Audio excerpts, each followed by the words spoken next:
क्या आपने कभी सन्नाटे की चीख सुनी है? राजस्थान के एक दूर दराज गांव नवलगढ़ में ये सन्नाटा पिछले 6 महीनों से गूंज रहा है। गांव के लोग शाम ढलते ही अपने घरों में दुबक जाते हैं। खिड़कियों पर लोहे की सलाखें और दरवाजों पर भारी जंजीरें। क्यों? क्योंकि वहां वो आता है।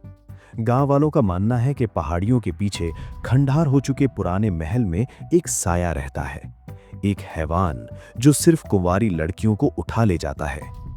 6 महीने और 7 लड़कियां गायब। न कोई सुराग, न कोई लाश। बस पीछे रह जाता है एक अजीब सा निशान, मिट्टी पर घिसटने के निशान और हवा में फैली एक तीखी कड़वी गंध। पुलिस हार मान चुकी थी। लोग इसे दैवीय प्रकोप मानकर बलि देने को तैयार थे। तभी वहां एंट्री होती है स्पेशल इन्वेस्टिगेशन टीम के हेड अभिमन्यु की। अभिमन्यु उन लोगों में से नहीं था जो भूत प्रेत पर यकीन करे। उसके लिए हर जुर्म के पीछे एक इंसान होता है और हर हैवान के पीछे एक मकसद। अभिमन्यु अपनी टीम के साथ जब गांव पहुंचा तो उसका स्वागत फूलों से नहीं बल्कि खौफनाक खामोशी से हुआ। गांव का मुखिया ठाकुर भानु प्रताप उम्रदराज और रसूखदार आदमी, उसने साफ कह दिया, साहब यहां से चले जाओ, ये इंसानों का काम नहीं है। वो भैरव का दूत है जो अपनी बलि खुद चुनता है। अभिमन्यु ने जांच शुरू की। उसे पहली सुराग मिली चंपा के घर से, जो 3 दिन पहले गायब हुई थी। चंपा के बिस्तर के नीचे अभिमन्यु को एक छोटी सी शीशी मिली आइसोफ्लोरेन की, एक ऐसी दवा जो इंसानों को बेहोश करने के काम आती है। अभिमन्यु के माथे पर सिलवटें पड़ गईं। भूत बेहोश करने की दवा क्यों इस्तेमाल करेगा? तभी एक रात गांव में फिर चीख सुनाई दी। अभिमन्यु अपनी टीम के साथ उस तरफ भागा। अंधेरे में उसे एक साया दिखा, 7 फीट लंबा, शरीर पर काले घने बाल और चेहरे पर एक डरावना मुखौटा। वो साया एक लड़की को कंधे पर लादे जंगल की ओर भाग रहा था। टीम ने पीछा किया, गोलियां चली, लेकिन वो साया घने कोहरे में ओझल हो गया। अगले दिन उस जगह पर खून के कतरे मिले, पर वो खून इंसान का था। अभिमन्यु समझ गया कि ये कोई भूत नहीं बल्कि एक बहुत बड़ा सिंडिकेट है। उसने अपनी टीम के साथ उस पुराने महल पर छापा मारा जिसे लोग शापित मानते थे। महल के तहखाने में जो उन्होंने देखा, उसने उनके पैरों तले जमीन खिसका दी। वहां कोई भूत नहीं था, वहां एक आधुनिक ऑपरेशन थिएटर बना हुआ था। चारों तरफ सफेद लाइटें, स्ट्रेचर और कटी फटी इंसानी लाशें। वहां गायब हुई लड़कियों को जंजीरों से बांधकर रखा गया था। ये मामला सिर्फ लड़कियों को गायब करने का नहीं था, ये ह्यूमन ट्रैफिकिंग और ऑर्गन हार्वेस्टिंग का काला खेल था। लड़कियों को पहले विदेशों में बेचने के लिए परखा जाता था। जो लड़कियां रिजेक्ट हो जाती, उनके जिस्म को किसी सामान की तरह खोल दिया जाता। उनकी आंखें, किडनी, लिवर सब ऊंचे दामों पर ब्लैक मार्केट में बेचे जा रहे थे, और जो बाकी बचता उसे रसायनों में गलाकर जंगल के नालों में बहा दिया जाता। अभिमन्यु ने उस ऑपरेशन थिएटर के इंचार्ज को दबोच लिया। जब उसे टॉर्चर किया गया तो उसने जो नाम लिया वो सुनकर अभिमन्यु के होश उड़ गए। उसने कहा, मैं तो सिर्फ नौकर हूं, असली हैवान तो वो है जिसकी हर बात पर आप लोग यकीन करते हैं। अभिमन्यु गांव वापस लौटा।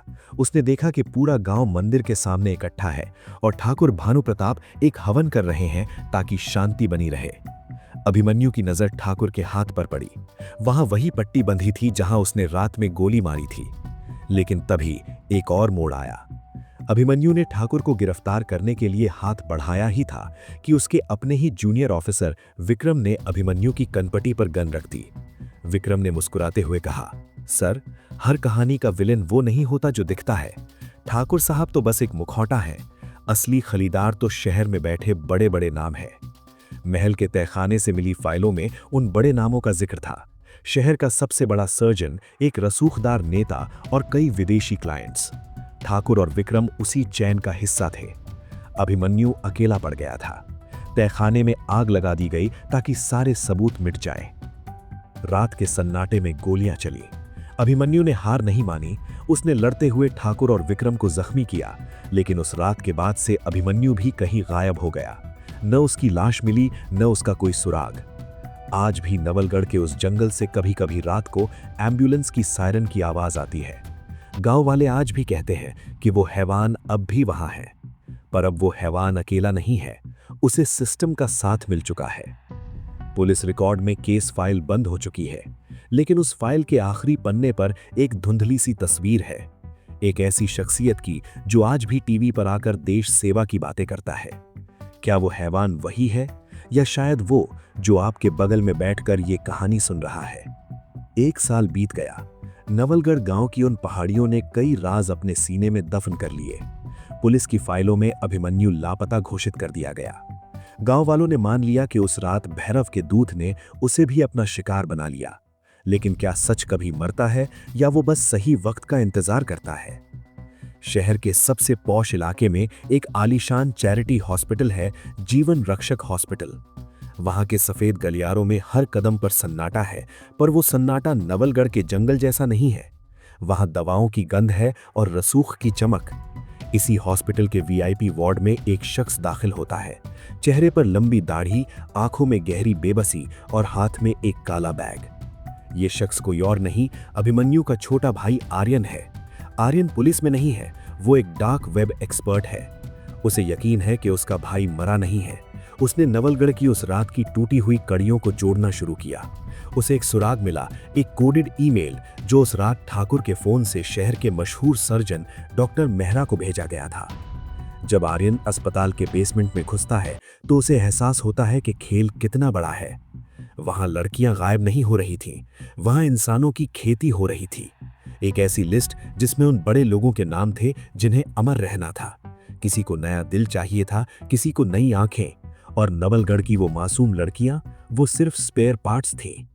तभी अंधेरे से एक जानी पहचानी आवाज गूंजती है, तुमने यहां आकर अपनी मौत को दावत दे दी छोटे भाई। सामने खड़ा था विक्रम। अब वो पुलिस की वर्दी में नहीं, बल्कि सूट बूट में एक प्राइवेट सिक्योरिटी एजेंसी का हेड था। वही एजेंसी जो इस काले धंधे को सुरक्षा देती थी। विक्रम हंसते हुए कहता है, अभिमन्यु बहुत ईमानदार था, इसलिए उसे हटना पड़ा। तुम समझदार बनो।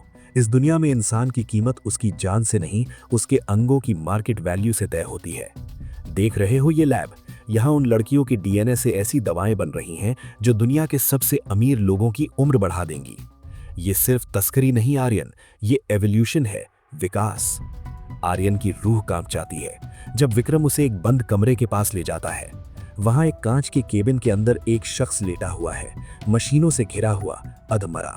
वो अभिमन्यु था। उसे मारा नहीं गया था, बल्कि उसे एक लाइव डोनर की तरह रखा गया था, क्योंकि उसका ब्लड ग्रुप दुर्लभ था। उसे धीरे धीरे काटा जा रहा था, एक एक अंग के लिए। आर्यन के पास 2 रास्ते थे, या तो वो अपने भाई को बचाए या उन सबूतों को दुनिया के सामने लाए जो उसने अपने बैग में छुपाए थे। पर तभी डॉक्टर मेहरा वहां आते हैं, वही डॉक्टर मेहरा जिन्हें पिछले महीने पद्मश्री से नवाजा गया था। डॉक्टर मेहरा शांति से कहते हैं, बेटा आर्यन, तुम्हें क्या लगता है ये सब मैं अकेला कर रहा हूं?